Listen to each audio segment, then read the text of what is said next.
Assalamualaikum warahmatullahi wabarakatuh. Shalom, Om Swastiastu, Nama Budaya, Salam Kebajikan. Saya Deswita Stefani Sunipar dari kelas KPA Siang. Di sini saya akan menyimpulkan pertemuan 1 sampai pertemuan 7 mata kuliah konsep kebidanan yang di dosen pengampu Ibu Dinda. Definisi kebidanan. Kebidanan adalah profesi atau bidang ilmu kesehatan yang mempelajari dan memberikan pelayanan kepada perempuan dan juga bayi baru lahir, meliputi masa sebelum hamil, masa kehamilan, masa nifas, persalinan, kesehatan reproduksi perempuan dan laki-laki, dan keluarga berencana. Filsafat kebidanan. Filsafat kebidanan merupakan keyakinan setiap bidan yang dijadikan sebagai kerangka dan memberikan asuhan kebidanan kepada pasien.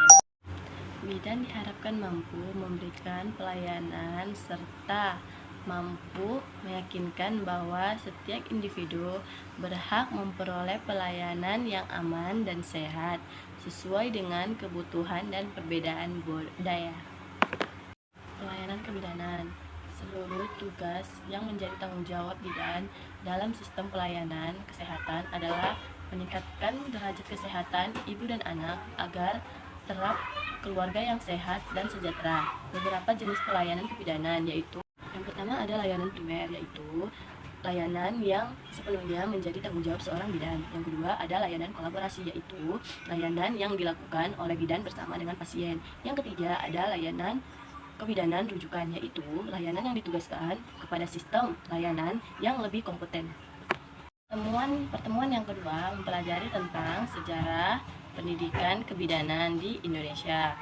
Pada tahun 1851 dibukanya pendidikan di bagian wanita pribumi di Indonesia tidak berlangsung lama. Pertemuan yang ketiga membahas tentang sejarah pelayanan kebidanan. Pelayanan kebidanan adalah setiap kegiatan dan serangkaian kegiatan berupa asuhan kebidanan yang merupakan integral dari sistem pelayanan kesehatan yang diberikan oleh bidan secara kolaborasi, mandiri, dan rujukan. Pertemuan yang keempat mempelajari tentang paradigma kebidanan. Paradigma kebidanan adalah pandangan seorang terhadap atau objek yang berpengaruh atas suatu tindakan. Paradigma kebidanan merupakan cara pandang bidan dalam memberikan pelayanan, yaitu pandangan tentang manusia atau perempuan, lingkungan, perilaku, pelayanan kebidanan, dan keturunan.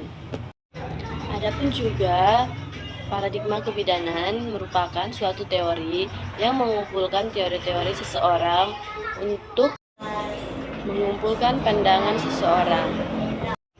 Ada 3 macam bidan dalam memberikan pelayanan, yaitu tentang wanita atau woman. Yang kedua itu adalah lingkungan. Yang ketiga perilaku.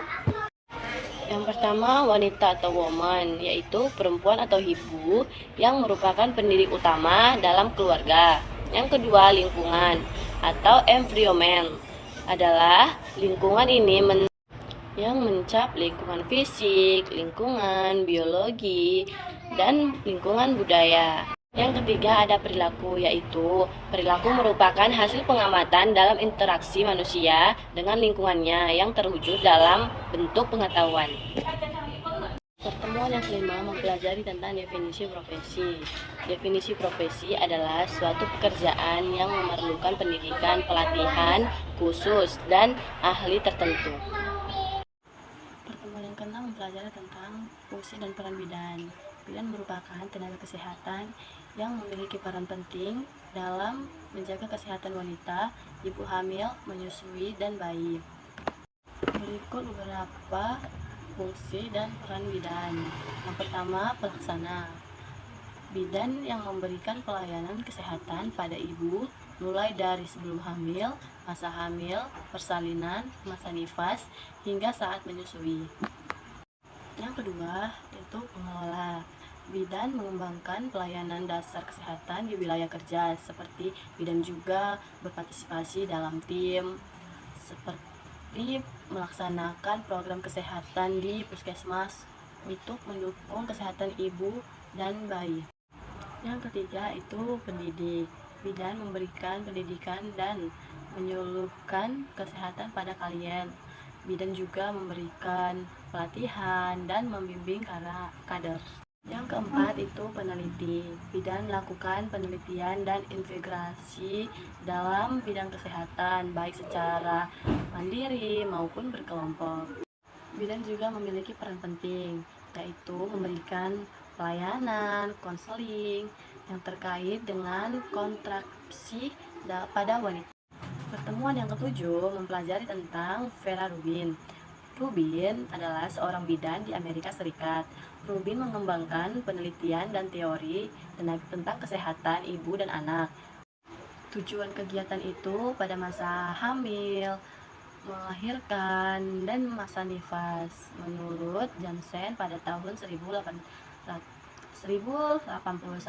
ialah memastikan kesehatan fisik dirinya. Yang kedua, kedekatan dengan bayi. Yang ketiga, memahami banyaknya hal tentang menjadi seorang ibu. Yang keempat, pemerintah sosial terhadap dirinya dan bayinya oleh orang-orang yang berarti bayinya.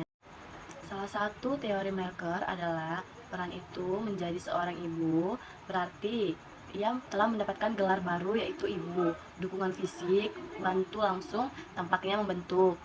Jenbal artinya kursi goyang-goyang tentang keseimbangan emosional seorang ibu. Elan Herman artinya komponen praktek kebidanan. Sekian video ringkasan pertemuan 1 sampai pertemuan 7. Jika ada salah kata saya